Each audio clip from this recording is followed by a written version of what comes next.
বরাবরের মতো এবারে জামাই ষষ্ঠীতেও আমার বর ঘটা করে মিষ্টি মন্ডা নিয়ে শ্বশুরবাড়ি যেতে পারেনি।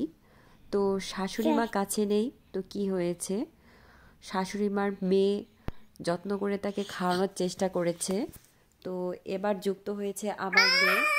ওহ, তাকে নিয়ে ভয়েস ওভার দেওয়া বা রান্না করা কতটা যে কঠিন, যাদের ছোট বাচ্চা আছে এটা মনে হয় তারা সবাই বুঝবে। সব কিছুতেই তার হামলা চালানো লাগবে, যতবার চেষ্টা করতেছি না হয় না। কারণ যেখানেই যাই বাসার, সে ঘুমালে কথা শুনলেই সে উঠে বসে থাকে, আবার রান্নাঘরে গেলেও সেখানেও তার যাওয়া লাগবে। তার অনেক কৌতূহল, কোথায় কী শব্দ হচ্ছে, কোথায় কী করা হচ্ছে, তার সব দেখা লাগবে। এরপর যখন তার বাবাকে সাজিয়ে গুছিয়ে খাইতে বসালাম, তো সেখানেও সে হামলা চালিয়ে দিয়েছে যে না, পাপার সাথে তার খাওয়া লাগবে, কিছুতেই সে মামার কোলে আসবে না।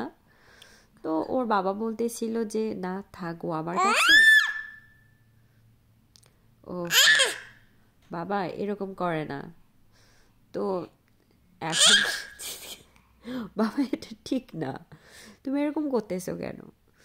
তো এই যে বাবা মেয়ে কি সুন্দর করে খাচ্ছে, ভিডিওর সময় সে এভাবে বাবা দিস ইজ নট ফানি। হ্যাঁ, তো এই যে খাবার সব সরাই নিয়েছি টেবিল থেকে, কারণ সে সব কিছুতেই হামলা চালাচ্ছিল। না ভিডিও সময় আমি কথা বলতে পারছি না এখন।